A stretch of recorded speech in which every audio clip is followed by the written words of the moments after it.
বড় বোনকে কেউ এইভাবে মারে? বড় বোনকে মারলে কি হয়?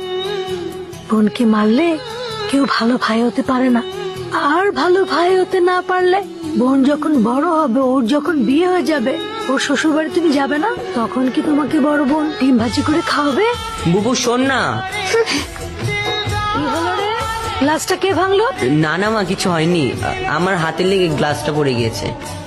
বুবু সরি, প্রমিস আর কখনো করবো না। হইছে, এবার তুই এখন খা। তাহলে তো শ্বশুর বাড়ি গেলে ডিম ভাজা করে খেতে দিবি তো?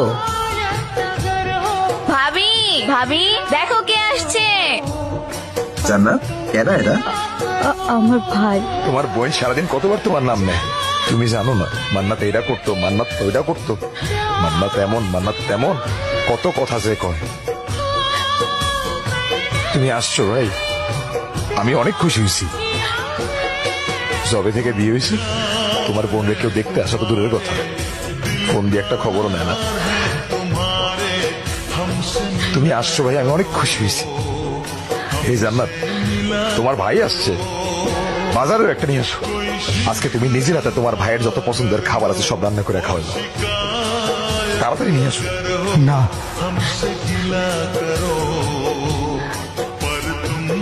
কেন?